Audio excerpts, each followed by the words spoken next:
وعلى آلك وأصحابك يا سيدي يا حبيب الله. الصلاة والسلام عليك يا سيدي يا نبي الله وعلى آلك وأصحابك يا سيدي. اللہ تعالیٰ کے کرم سے الحمدللہ پروردگار نے ہم سب پر بار دیگر کرم کی برسات فرمائی اور ہمیں اس ٹھنڈے سستی بھرے ماحول میں اپنے اور اپنے محبوب کے ذکر کی توفیق اور نعمت سے مالا مال فرمائے.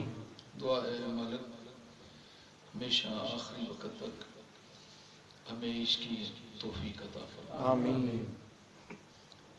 پچھلی محفل پر ماہانہ محفل پر میں نے سابقہ سبق کچھ پڑھایا تھا جو ہم نے کچھ یاد کرنے کی کوشش کی اور پھر اس پر عمل کرنے کی کوشش بھی کی کہ ہمیں زندگی کیسے گزارنی چاہیے. اس کا طریقہ بھی کچھ سمجھایا تھا. نماز پڑھنے کا جو خیالات اور آتے ہیں ان کو دور کرنے کا طریقہ کیا ہے وہ بھی بتایا تھا. اور کچھ ہمارے جو سلسلہ علیہ نقش بندیہ مجددیہ شریف کی اصطلاحات ہیں اس پر بھی تھوڑی گفتگو ہوئی تھی. ذہن نشینی کے لیے میں نے آپ سب حضرات کے سامنے پیش کیا تھا. امید ہے آپ کو یاد ہوگا. آج یہ کہ وصول الی اللہ اللہ تعالیٰ کی ذات سے وصل کے طریقے کہ رب سے کیسے ملا جا سکتا ہے, اللہ تعالیٰ تک کیسے پہنچا جا سکتا ہے, اس کے جو طریقے ہیں قرب الہی کے, وصل خداوندی کے, ملاقات رب کائنات کے, ان طریقوں میں متعدد علماء اولیاء کرام کے طریقے بیان فرمائے اور کچھ طریقے وہ ہیں جو خود اللہ نے بیان فرمائے اور کچھ طریقے وہ ہیں جو رسول اللہ نے بیان فرمائے صلی اللہ علیہ وآلہ وسلم. تقریباً گنتے جنتے ہیں, بیان کرنے کا ڈھنگ الگ ہے. آپ کو آپ کی طرف نشاندہی کر دیتا ہوں, ہو سکتا ہے اس نشاندہی سے آپ میں سے کسی کا بھلا ہو جائے اور اللہ تعالیٰ اسے یہ رستہ نصیب فرما دے. وہ کس طرح فرماتے ہیں, میاں صاحب کا شعر ہے, ابھی آپ نے سنا بھی ہے, بچے پڑھ رہا تھا, راہ دے ہر کوئی آ کے میں بھی آنکھاں راہ دے بن مرشد دے تین راہ نہ لبسی ظلم سے بچرا. یہ میاں صاحب رحمۃ اللہ علیہ نے فرمایا ہے, یہ سچ فرمایا. یہ وہی طریقہ ہے جو اللہ نے قرآن میں بیان فرمایا. تو وصل الہی کے طریقوں میں سے اہم ترین طریقہ کیا ہے, اس کا نام ہے ربط مرشد. سبحان اللہ. اس کا کیا نام ہے؟ ربط یا رابطہ شیخ. اپنے مرشد سے رابطہ. وہ رابطہ کیا ہے؟ وہ رابطہ دو طرح کا ہے. ایک رابطہ ظاہراً ہے اور ایک رابطہ باطناً ہے, اور ایک طریقہ ان دونوں کو ملانے کا ہے. تینوں ہی ماشاءاللہ اچھے ہیں. دو میں نے اس لیے بولے ہیں, تیسرا انہیں سے بنتا ہے, اس لیے اس کی الگ ضرورت تھی, وہ میں نے سمجھانے کے لیے آپ کو بتایا. تو اصل طریقے کیا ہے؟ دو ہی رابطے. وہ کیا ہے؟ ایک رابطہ جسمانی ہے ظاہری, اور ایک رابطہ روحانی ہے. جسمانی رابطہ وقتی فائدہ دیتا ہے اور روحانی رابطہ یہ بہت فائدہ دیتا ہے. اور جسمانی اور روحانی رابطہ یہ بالکل اللہ کے قریب کر دیتا ہے. سبحان اللہ. جسمانی رابطہ اور روحانی رابطے میں فرق ہے. جسمانی رابطہ یہ ہے کہ آپ کا جسم اپنے مرشد کے آستانے پر ہے لیکن آپ کا خیال کسی اور جگہ پر ہے. معلوم ہوا کہ آپ نے اپنے آپ کو یعنی جسم کو تو اپنے مرشد کی بارگاہ میں پیش کر دیا, لیکن اپنے دل کو ان کی بارگاہ میں پیش نہیں کیا۔ وہ دل رکھنے کے لیے، زہری آنے جانے کا سبب رکھنے کے لیے، یا میں نے بات کی اس کو پورا کرنے کے لیے، یا کوئی اپنی طلب ہے دنیا میں اس کو پورا کرنے کے لیے، یا کوئی بیماری ہے، یا کوئی مقدمہ پھنسا ہوا ہے، یا کوئی رزق کا مسئلہ ہے، یا کوئی نوکری کا پرابلم ہے، یا گھریلو مسائل ہیں، والدین کی طرف سے تانے ہیں، بیوی بچوں کی طرف سے کچھ ناراضگی ہیں، ریلیٹیوز جو رشتہ دار ہیں ان کی طرف سے کچھ پریشانیاں ہیں، ان تمام چیزوں کو سامنے رکھتے ہوئے آدمی اپنے آپ کو تو اپنے مرشد کی بارگاہ میں پیش کرتا ہے، گویا اس کا جسم تو حاضر ہے لیکن روحانی طور پر وہ حاضر نہیں ہے، قلبی طور پر وہ حاضر نہیں ہے۔ معلوم ہوا جسمانی طور پر حضوری وقتی فائدہ دیتی ہے لیکن دائمی فائدہ نہیں دیتی۔ وقتی فائدہ کیا ہے؟ ان کی بارگاہ میں بیٹھنے سے جو ان پر اللہ تعالیٰ کے انوارات و تجلیات نازل ہو رہے ہیں وہ ان کی جسمانی سنگت کی وجہ سے وہ انوارات اس پر بھی نازل ہو جاتے ہیں۔ سبحان اللہ۔ بات سمجھ رہی ہے؟ مثال کے طور پر جیسے گرمیوں کا اگر موسم ہو اور آپ کو ٹھنڈی ہوا کی ضرورت ہو تو اس وقت آپ کیا کرتے ہیں؟ پنکھے کی طلب ہوتی ہے۔ تو اگر پنکھا موجود ہو اور پنکھے کی ڈائریکشن جو ہے کسی اور شخص کی طرف ہو، اب آپ بیٹھے ہیں، ہوا آپ کو نہیں لگ رہی، اس کو لگ رہی ہے، اب آپ کسی نہ کسی ہیلے بہانے سے آپ کو کی ضرورت تو ہے کہ مجھے ہوا چاہیے، آپ کوشش کریں گے آہستہ آہستہ آہستہ آہستہ کرتے کرتے دائیں بائیں ہوتے ہوئے اسی ڈائریکشن میں آ کے بیٹھے جس طرف سے ہوا آ رہی ہے۔ اب آپ کو کس شے نے اتنی دور سے کھینچ کے اس کے قریب کر دیا؟ وہ طلب آپ کی ہوا کی تھی، وہ ہوا کا ٹھنڈا جھونکا جو اس گرمی میں مجھے راحت دے گا، میں جھلسنے سے بچ جاؤں گا، لگاتار پسینے کی وجہ سے جو ہونے والی کمزوری ہے اس سے میں بچ جاؤں گا۔ اس طلب نے آپ کو آخر کار اس ڈائریکشن میں لا کے بٹھا دیا جس طرف ہوا آ رہی ہے، ٹھیک ہے؟ اب جب اس کی طرف ہوا آ رہی ہے، جب آپ اس کی طرف بیٹھیں گے تو ہوا آپ کے لیے نہیں ہے،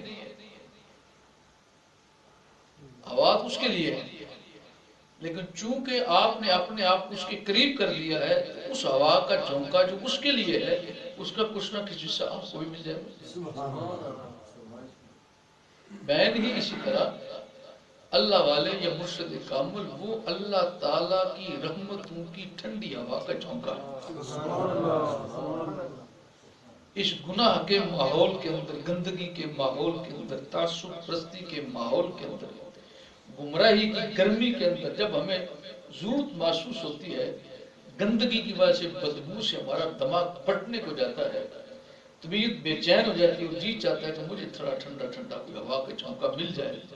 اب وہ تلاش کرے گا یہ ہوا کا جھونکا کس کی طرف جا رہا ہے، وہ تلاش کرتے کرتے اس کو معلوم ہوگا یہ جھونکا تو اللہ تعالیٰ نے اپنے دوستوں کے لیے رکھا ہے۔ اب اس کو تلاش کرے گا، وہ تلاش کرتے کرتے وہ اسی ڈائریکشن میں جا کے بیٹھ جاتا ہے جس طرف ہوا آ رہی ہے۔ یہی وجہ ہے میرے آقا علیہ السلام نے شاہ فرمایا کہ اللہ والوں کی بارگاہ میں جو پہنچ جاتا ہے یوں سمجھو اللہ اس کی بدبختی کو دور فرما دیتا ہے، اللہ اس کی بدبختی کو دور فرما دیتا ہے۔ اور حدیث پاک میں لفظ استعمال لا یشقا جلیسہم، جلیس مطلب بیٹھنے والا، جلسہ بیٹھنا، تو اللہ تعالیٰ کے پیارے محمد میں لا یشقا جلیسہم، ان کے پاس بیٹھنے والا بھی کبھی شقی رہ سکتا ہے، وہ تو سعادت مند ہو جاتا ہے۔ سبحان اللہ۔ جب اللہ کے محبوب نے یہ فرمایا اس کا مطلب ہے کہ سعادتوں کی ہوا کا جھونکا گھر بیٹھے نہیں ملتا، اس کی کوئی ڈائریکشن متعین ہے، وہ جہاں جہاں اللہ والے بیٹھے ہیں وہاں وہاں اللہ تعالیٰ نے اپنی رحمتوں کی ٹھنڈی ہوا کے جھونکے ان کے لیے مقرر فرمائے ہیں۔ اب جس جس کو چاہیے وہ ان کی بارگاہ میں جا کے بیٹھ جائے، پیش ہو جائے، وہ خود تو اس لائق نہیں ہے کہ اللہ کی رحمت کا جھونکا اس کی طرف متوجہ ہو، ان کے صدقے وہ بھی کوئی نہ کوئی جھونکا حاصل کر لے۔ تو وصول قرب الہی کا اہم ترین سلسلہ وہ مرشد پاکیزہ ہے، اللہ کے دوست کا وسیلہ. اس لیے اللہ تعالیٰ نے فرمایا وَابْتَغُوا إِلَيْهِ الْوَسِيلَةَ. اور بے وقوفو کدھر دوڑ لگا رہے ہو، کبھی ادھر گرتے ہو کبھی ادھر تپیڑے کھا کے گرتے ہو، تمہیں کیوں سیدھا رستہ نہیں مل رہا؟ اے مالک ہم کمزور ہیں، کم عقل ہیں، نادان ہیں، بے وقوف ہیں، ہمیں علم نہیں ہے، تو ہماری رہنمائی فرما دے. میں وَابْتَغُوا إِلَيْهِ الْوَسِيلَةَ، اگر اللہ تک پہنچنا ہے تو ڈائریکٹ تو جا ہی نہیں سکتے، اگر جانا چاہتے ہو تو اس کے کسی ولی کا سہارا ہے. سبحان اللہ. کوئی وسیلہ حاصل کرو اور اس وسیلے کو لے کر اللہ کی بارگاہ میں پہنچو. اللہ والوں نے اور اہل علم نے تفسیر کے اندر لکھا ہے اس وسیلے کا کیا معنی. یہ بات دو دوسرے جو ہے نا بد عقیدہ لوگ جنہیں آپ دیوبندی کہتے ہیں، اہل حدیث کہتے ہیں، یہ پورا جو گروپ ہے، ان سب جو تفسیریں لکھی ہیں یہ ترجمے کی اس میں نے کہا ہے یہ جو وسیلہ ہے اس وسیلے سے مراد عمل ہے. وسیلے سے معنی کیا ہے؟ عمل ہے. وہ عمومی طور پر جو آدمی کام علم ہے وہ بات سن کے ہاں بات تو ٹھیک ہی ہے کہ عمل بھی اللہ تک پہنچنے کا وسیلہ ہے. مثلا نماز پڑھنا اللہ تک پہنچنے کا وسیلہ ہے، صبر کرنا وسیلہ ہے، روزے رکھنا وسیلہ ہے، حج کرنا اگر فرض ہوگا تو یہ بھی وسیلہ ہے، زکات دینا یہ بھی وسیلہ ہے. الحمدللہ ہمیں کون سا اعتراض ہے؟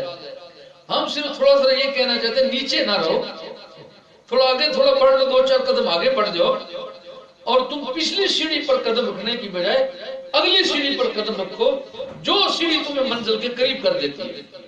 عمل بھی وسیلہ ہے، عمل بھی اللہ تک پہنچنے کا وسیلہ ہے. تو جب عمل وسیلہ ہے تو عمل کرنے والا وسیلہ کیوں نہیں ہو سکتا؟ سبحان اللہ سبحان اللہ ماشاءاللہ. نماز پڑھنا وسیلہ ہے نا، مان لیا. جیسے آپ نے کہا نماز پڑھنا کیا ہو گیا؟ وسیلہ ہے، مان لیا. اب دیکھیے نماز کا اپنا وجود کیسے ظاہر ہوگا جب کوئی نمازی کوئی نمازی ہوگا تو نماز پڑھنے کا عمل بھی ظاہر ہوگا.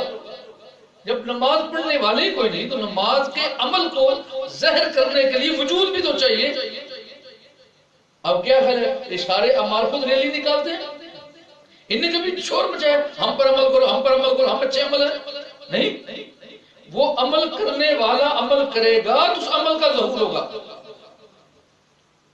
ہمیں کیسے پتہ تھا یہ نماز ہے؟ وہ تو حضور نبی کریم صلی اللہ علیہ وسلم نے صحابہ کے سامنے پردہ اٹھا دیا. جب قرآن پاک کی آیت نازل ہوئی واقیموا الصلاۃ، نماز قائم کرو، وآتوا الزکاۃ، زکات ادا کرو، تو صحابہ نے کہا یا رسول اللہ یہ نماز کیا شے ہے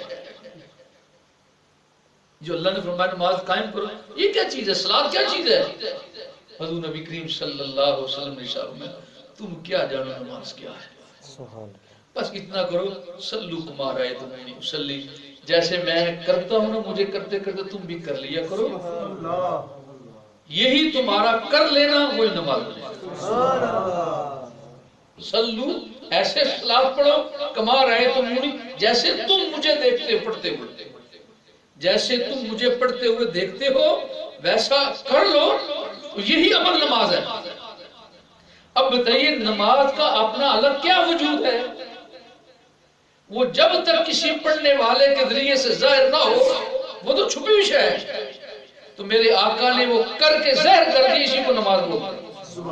اگر نماز اللہ تک پہنچنے کا وسیلہ ہے تو سب سے پہلا نمازی خود رسول اللہ بھی اللہ تک پہنچنے کا وسیلہ. نعرہ تکبیر، نعرہ رسالت، نعرہ رسالت، نعرہ تحقیق. حضور پیر ارچی مبارک، حضور پیر ہاشمی صاحب جیوے جیوے جیوے جیوے جیوے جیوے. اچھا پوری حدیث پاک آپ پڑھ لیجیے.